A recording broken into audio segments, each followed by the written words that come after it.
ತಂಡೇಲ್ ಅಂದ್ರೆ ನಾಯಕ ಅನ್ನೋ ಅರ್ಥ ಬರುತ್ತೆ. ಈ ಸಿನಿಮಾ ನೋಡಿದ್ಮೇಲೆ ನನ್ಗೆ ಅನ್ನಿಸ್ತು ಅಂತ ಹೇಳೋದಾದ್ರೆ ಇಷ್ಟ ಆಗ್ಲಿಲ್ಲ. ಸಿನಿಮಾದಲ್ಲಿರುವಂತ ಎಮೋಷನ್ಸ್, ಪೇಟ್ರಿಯಾಟಿಸಂ, ಲವ್ ಸ್ಟೋರಿ ಎಲ್ಲವೂ ಕೂಡ ಫೋರ್ಸ್ಡ್ ಅನ್ನೋ ತರ ಇರುತ್ತೆ. ಸಿನಿಮಾ ನೋಡ್ತಿರುವಷ್ಟೊತ್ತು ಈ ಯಾವ ಎಮೋಷನ್ಸ್ಗೂ ಕೂಡ ಆಡಿಯನ್ಸ್ ಕನೆಕ್ಟ್ ಆಗೋದೇ ಇಲ್ಲ. ಸಿನಿಮಾದ ಲವ್ ಸ್ಟೋರಿ ತುಂಬಾ ಡ್ರಾಮ್ಯಾಟಿಕ್ ಆಗಿದ್ದು ಸ್ವಲ್ಪ ಮೆಚೂರ್ ಆಗಿದ್ದಿದ್ರೆ ಚೆನ್ನಾಗಿರ್ತಿತ್ತು. ಇನ್ನು ಸಿನಿಮಾದ ಪ್ಲಾಟ್ ವಿಷಯಕ್ಕೆ ಬರೋದಾದ್ರೆ, ಆಂಧ್ರ ಮೂಲದ 22 ಜನ ಮೀನುಗಾರರು ಗುಜರಾತ್ ನಲ್ಲಿ ಫಿಶಿಂಗ್ ಅಂತ ಹೊರಟಾಗ ತೂಫಾನ್ಗೆ ಸಿಕ್ಕಿ ಪಾಕಿಸ್ತಾನ್ ಬಾರ್ಡರ್ ನ ದಾಟ್ಬಿಟ್ಟಿರ್ತಾರೆ. ಆ ನಂತರ ಇವರು ಪಾಕಿಸ್ತಾನದ ಸೆರೆಯಲ್ಲಿ ಇರಬೇಕಾಗಿ ಬರುತ್ತೆ. ಸೊ ಪಾಕಿಸ್ತಾನದ ಸೆರೆಯಿಂದ ಇವರು ಯಾವ ತರ ಬಿಡುಗಡೆ ಆಗ್ತಾರೆ ಅನ್ನೋದೇ ಸಿನಿಮಾದ ಒಂದ್ ಲೈನ್ ಸ್ಟೋರಿ ಆಗಿರುತ್ತೆ. ಮೇಲ್ನೋಟಕ್ಕೆ ಈ ಒಂದು ಅಂಶವನ್ನ ಇಟ್ಕೊಂಡು ಒಂದೊಳ್ಳೆ ಸರ್ವೈವಲ್ ಥ್ರಿಲ್ಲರ್ ನ ತೆಗಿಬಹುದಾಗಿತ್ತು. ಆದ್ರೆ ಡೈರೆಕ್ಟರ್ ಅವೆಲ್ಲವನ್ನು ಬಿಟ್ಟು ಒಂದು ಲವ್ ಸ್ಟೋರಿ ಮೇಲೆ ಇಂಟ್ರೆಸ್ಟ್ ತೋರಿಸಿದ್ದಾರೆ. ನಮ್ಮ ತಂಡೇಲ್, ರಾಜು ಹಾಗೂ ಸತ್ಯ ಹಲವಾರು ವರ್ಷಗಳಿಂದ ಡೀಪ್ ಲೆವೆಲ್ ಇರ್ತಾರೆ. ಸ್ಕ್ರೀನ್ ಮೇಲೆ ಇವರಿಬ್ಬರ ಲವ್ ಸ್ಟೋರಿಯನ್ನ ನೋಡೋದಕ್ಕೆ ತುಂಬಾನೇ ಕಷ್ಟ ಪಡಬೇಕಾಯ್ತು.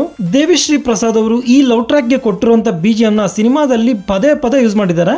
ಬಿಜಿಎಂ ಚೆನ್ನಾಗಿದ್ರು ಕೂಡ ಪದೇ ಪದೇ ರಿಪೀಟ್ ಆಗೋದ್ರಿಂದ ಇರಿಟೇಟ್ ಆಗ್ಬಿಡುತ್ತೆ. ಇನ್ನು ಪಾಕಿಸ್ತಾನದಲ್ಲಿರುವಂತ ಪ್ರಿಸನ್ ಪೋರ್ಷನ್, ಇಲ್ಲಿ ಅನಾವಶ್ಯಕವಾದ ಪೇಟ್ರಿಯಾಟಿಸಂ ನ ತಂದಿಟ್ಟಿದ್ದಾರೆ. ಇದು ಸಿನಿಮಾದಲ್ಲಿನ ದೊಡ್ಡ ಡ್ರಾಬ್ಯಾಕ್. ನಿರ್ದೇಶಕರ ಪೂರ್ ರೈಟಿಂಗ್ ಇಲ್ಲಿ ಎದ್ದು ಕಾಣುತ್ತೆ.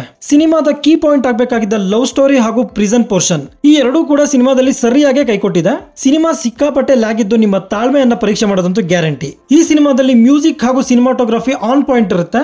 ಟೆಕ್ನಿಕಲಿ ಸಿನಿಮಾ ಚೆನ್ನಾಗಿದೆ. ಇನ್ನು ಈ ಸಿನಿಮಾನ ಡೈರೆಕ್ಟ್ ಮಾಡಿರೋದು ಚಂದು ಮೊಂಡೇಟಿ ಅವರು. ಇವರು ಈ ಹಿಂದೆ ಕಾರ್ತಿಕೇಯ ಪಾರ್ಟ್ 1 ಹಾಗೂ ಪಾರ್ಟ್ 2 ಸಿನಿಮಾನ ಡೈರೆಕ್ಟ್ ಮಾಡಿರ್ತಾರೆ. ಆ ಒಂದು ನಂಬಿಕೆಯಿಂದನೇ ಈ ಸಿನಿಮಾದ ಮೇಲೆ ಸಿಕ್ಕಾಪಟ್ಟೆ ಎಕ್ಸ್ಪೆಕ್ಟೇಷನ್ಸ್ ಕ್ರಿಯೇಟ್ ಆಗಿತ್ತು. ಆದ್ರೆ ಆ ನಂಬಿಕೆಯನ್ನು ಅವರು ಉಳಿಸ್ಕೊಳ್ಳಿಲ್ಲ.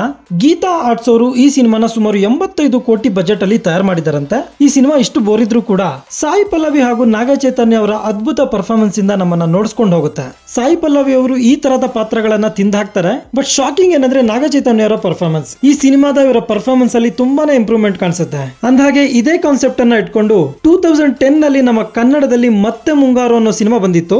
ಈ ಸಿನಿಮಾನ ಮುಂಗಾರು ಮಳೆ ಸಿನಿಮಾ ಪ್ರೊಡ್ಯೂಸ್ ಮಾಡಿದಂತ ಈ ಕೃಷ್ಣಪ್ಪ ಅವರು ಪ್ರೊಡ್ಯೂಸ್ ಮಾಡಿದ್ರೆ, ಶ್ರೀನಗರ ಕಿಟ್ಟಿ ಅವರು ಲೀಡ್ ರೋಲ್ ಅಲ್ಲಿ ಆಕ್ಟ್ ಮಾಡಿರ್ತಾರೆ.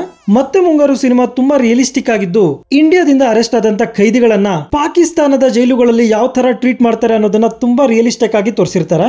ಸಾಧ್ಯವಾದರೆ ಈ ಕನ್ನಡದ ಅಂಡರ್ ರೇಟೆಡ್ ಸಿನಿಮಾನ ಒಂದ್ಸಲ ನೋಡಿ. ಇನ್ನು ಈ ತಂಡೇಲ್ ಸಿನಿಮಾದಲ್ಲಿ ಯಾವುದೇ ರೀತಿಯ ಅಡಲ್ಟ್ ಕಂಟೆಂಟ್ ಇರಲ್ಲ. But it is not worth for your both money and time. ಇದ್ರ ಮೇಲೂ ನೀವು ನೋಡ್ಬೇಕು ಅನ್ಕೊಂಡ್ರೆ ನಿಮಗೆ ಬಿಟ್ಟಿದ್ದು. ಸೊ ಇದಾಗಿರುತ್ತೆ ತಂಡೇಲ್ ಸಿನಿಮಾದ ಬಗೆಗಿನ ನನ್ನ ಒಂದು ಒಪಿನಿಯನ್. ಈ ವಿಡಿಯೋ ನಿಮ್ಗೆ ಇಷ್ಟ ಆಗಿದ್ರೆ ಒಂದು ಲೈಕ್ ಕೊಟ್ಟು ನನ್ನ ಚಾನೆಲ್ ನ ಸಬ್ಸ್ಕ್ರೈಬ್ ಮಾಡ್ಕೊಳ್ಳಿ. Thank you.